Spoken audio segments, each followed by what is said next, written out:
Hello, this is Mark Rothstein with the latest in my series of COVID videos. This one is being recorded on October 17th, 2022, and I'm going to address three main questions today. First, the question that everybody wants to know the answer to, and that is COVID over? Second, what is the value of the new bivalent Omicron boosters that are being offered now?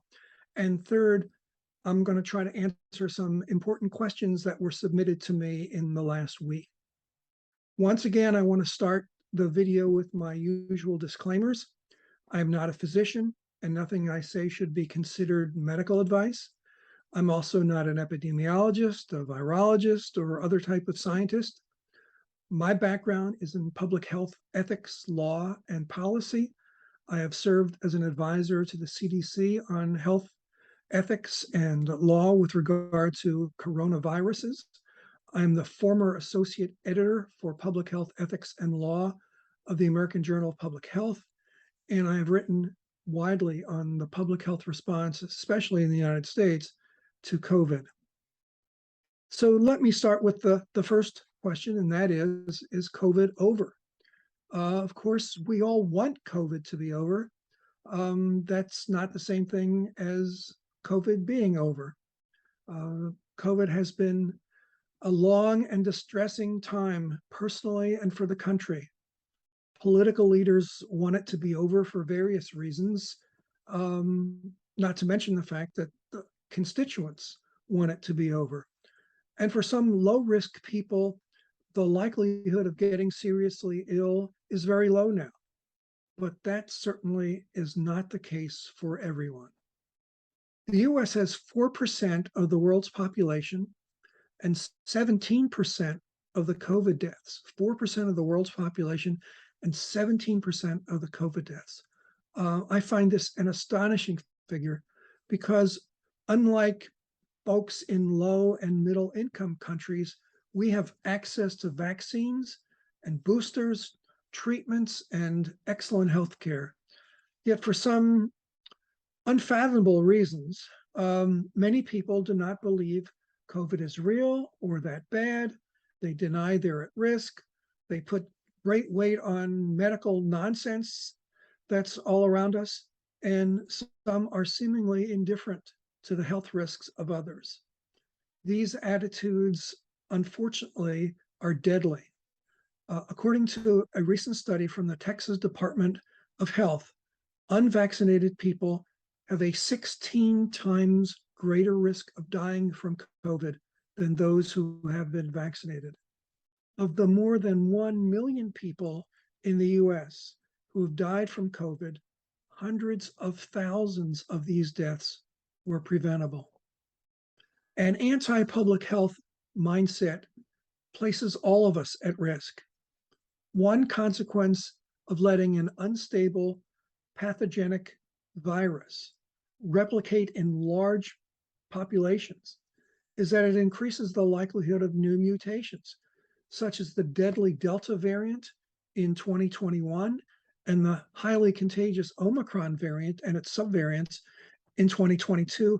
And there are even newer subvariants emerging that I'll talk about in a few minutes. A common argument that I hear is that COVID is no worse than seasonal influenza. In fact, COVID is much worse than seasonal influenza.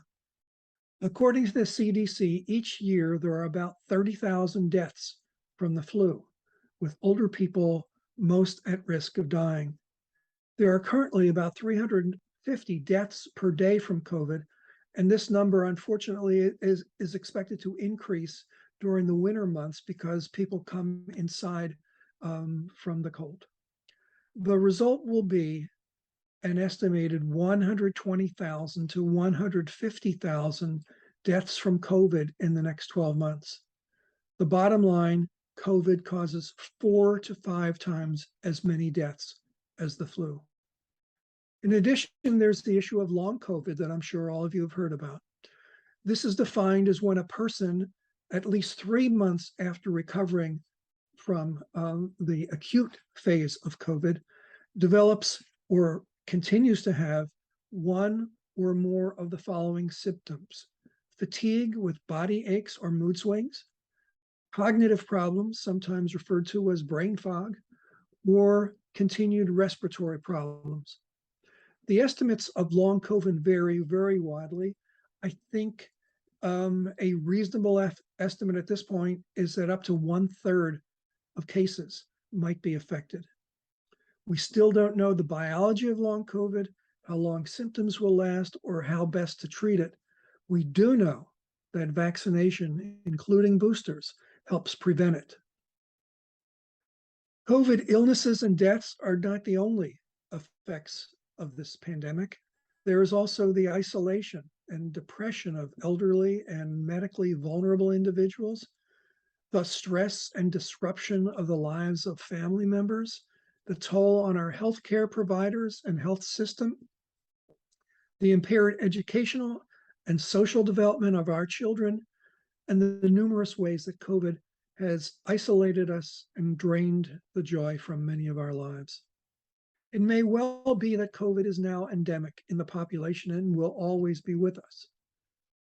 But it is disheartening to observe the lack of social solidarity, the widespread opposition to even minimal public health measures, and the disregard for the well-being of others that also seems to be endemic in the United States now.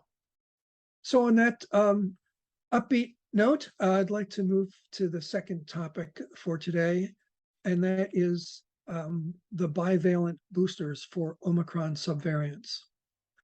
The original strain of the coronavirus SARS-CoV-2 is known as the Wuhan strain, which is named for the city in China where it emerged.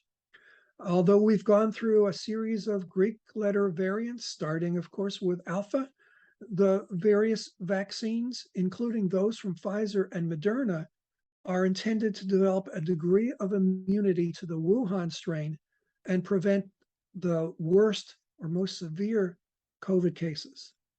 Fortunately, the emerging variants, and there have been dozens so far, have been quite similar to the Wuhan strain, which means that the original vaccines remain effective in preventing the life-threatening cases of COVID. But protection against infection of all kinds declines over time.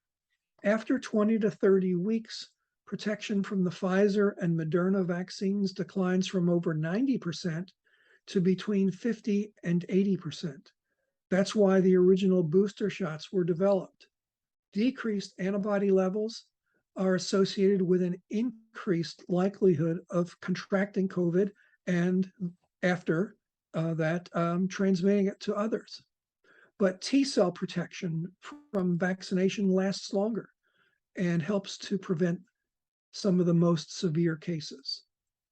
The new boosters are called bivalent because they are designed to protect against both the Wuhan strain, the original strain, and the Omicron subvariants BA4 and BA5. The Pfizer bivalent booster is the same dose as the original vaccine, 30 micrograms, but it has 15 micrograms that are formulated to counteract the Wuhan strain and 15 micrograms to counteract the Omicron subvariant. The Moderna dose follows basically the same approach, except its vaccine is 50 micrograms. So there are 25 micrograms addressing the Wuhan strain and 25 micrograms addressing Omicron. Until quite recently, about 95% of the cases in the US were of the Omicron BA5 subvariant. According to the CDC, and a release that it made on October 14th of this year, the BA5 variant declined to 68% from 95%, and new variants have emerged. The BQ1 and BQ1.1, which are shown to be closely related but different from BA5, they now account for 11.4% of the new cases. And BA2.72.2 was the cause of about 1.4% of the cases. So these numbers show how quickly things can change. A booster 100% geared to a specific variant, such as Omicron BA.5, would probably be more effective than a bivalent booster now. But because of the likelihood of new mutations arising at any time, the Wuhan component gives added protection against strains that may emerge in the future. The bivalent boosters, therefore, were developed to protect against the dominant strain, currently Omicron BA.5, but also to serve as a hedge against future variants. Most experts believe that all the new boosters that are going to be developed in the future will be developed to protect against multiple strains. So they may be bivalent or trivalent, depending on the need in the future. Fortunately, the mRNA vaccines, which includes Pfizer and Moderna, can be reformulated in a relatively short period of time to protect against specific variants and subvariants that may arise.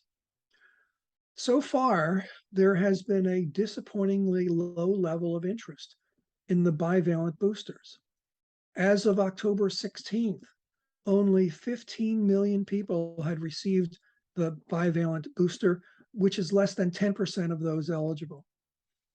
One reason is that many people may think COVID is over and have what's called booster fatigue. Another reason might be because the bivalent boosters have not yet been tested in humans. But this is not unusual for vaccines.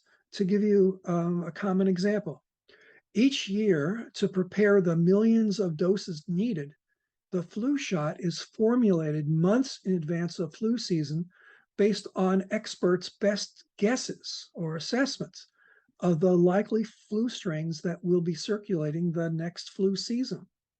Sometimes it's an accurate projection and the vaccine is highly effective. In other years, the vaccine's effectiveness may be as low as 50%, which is not great, but it's still better than nothing.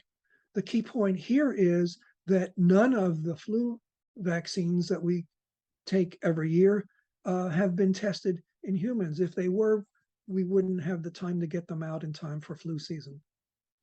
A bivalent booster to combat the alpha variant was tested in humans when alpha was the dominant strain. The Wuhan alpha bivalent booster was shown to be safe and effective. And that is a leading reason why virologists believe this will be also true for the Wuhan Omicron booster that we have now.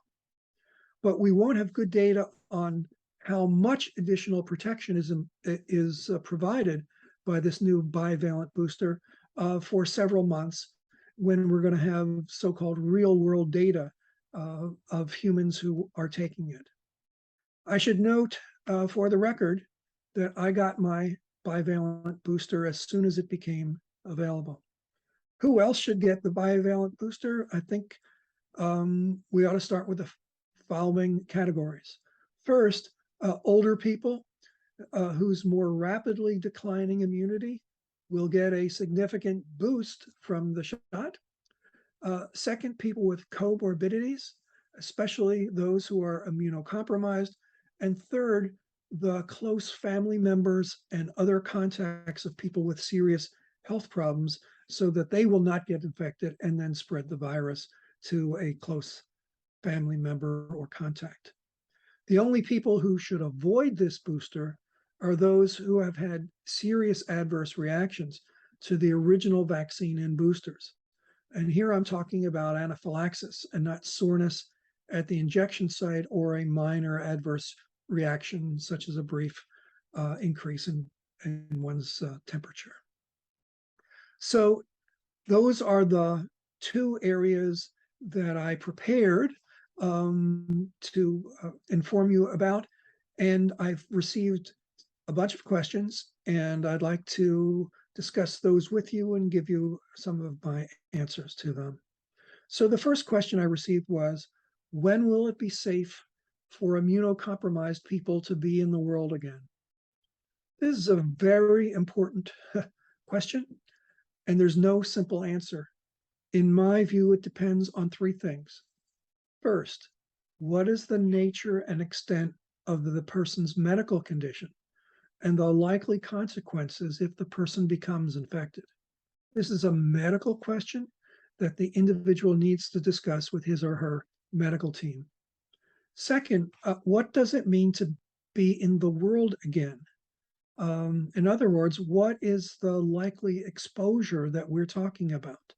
And now the answer depends on where the person is going and for how long, including the transportation that would be used to get there.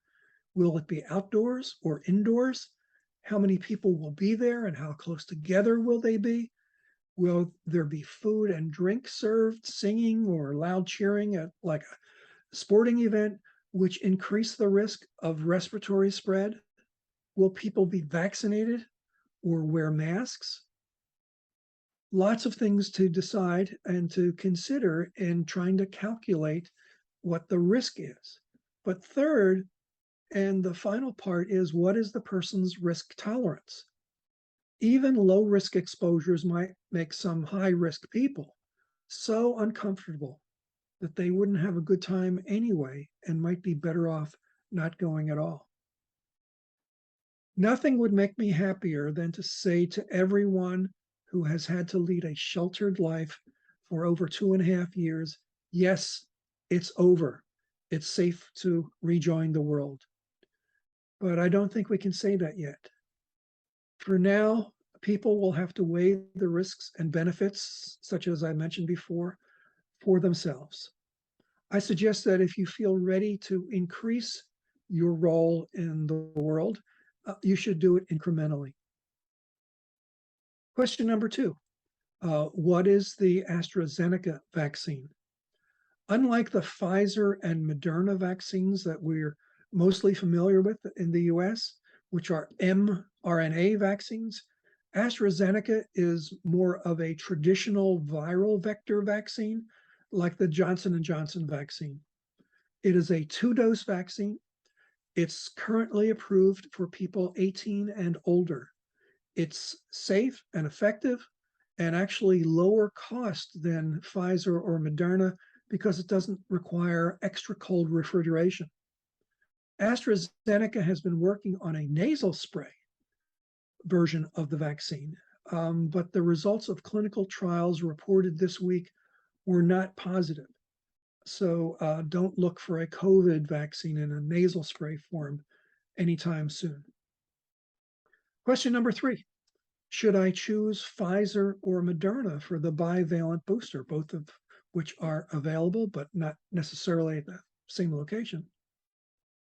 I think either one is fine. And it doesn't matter which vaccine or booster you had in the past. You can mix and match with no problem. Number 4, I'm out of the country and unable to get a bivalent booster. Should I get a regular booster? Yes. As I mentioned earlier, over time, the protection of COVID vaccination wanes significantly. Don't wait for a bivalent booster because your protection will be decreasing in the interim. Number 5, I recently had a mild case of COVID despite 4 doses of the vaccine. How paranoid should I be? Not at all. The vaccine and boosters were designed to protect you from a severe case of COVID that would require hospitalization or even worse. The vaccines worked. You only had a mild case. And having a mild case of COVID also will confer an additional layer of immunity going forward. So number 6, is the vaccine requirement going away in workplaces? Many employers have discontinued mandatory vaccination requirements in the last 6 months, but they still can require vaccination for workplaces where unvaccinated workers constitute a direct threat to other workers. I believe this includes the entertainment industry. Except for some voiceover actors, musicians, and some others, Performers cannot work from home, wear masks, or otherwise engage in social distancing measures. Unvaccinated performers pose a direct threat to others, including immunocompromised cast members. The religious objection to vaccination, based on the use of fetal cell lines many years ago in developing the mRNA vaccines, is no longer a valid defense because there are other approved vaccines that did not use fetal cell lines in their development. So, thinking back over the material that I've covered so far, I think it's a bit negative. So I will ask myself this final question, try to put things in perspective. Are things getting better? Unquestionably, yes. For example, some of you might remember an earlier video where I talked about staggering numbers of COVID hospitalizations causing emergency departments to turn away patients with heart attacks, strokes, or serious trauma. That is no longer a problem, and COVID is not totally disrupting our healthcare system. We now have new tools to detect, monitor, prevent, treat, and limit the severity of COVID, including the bivalent boosters. Our challenge is to make these measures available on an equitable basis in the US and globally, encourage their use, and counter the misinformation and divisiveness that make some people unwilling to accept these measures that can save their own lives, and in so doing, threaten ours. COVID is not over for many people at greater risk, but things are getting better. Please be safe and careful, but don't let COVID rule your life. And thank you all for watching to the end.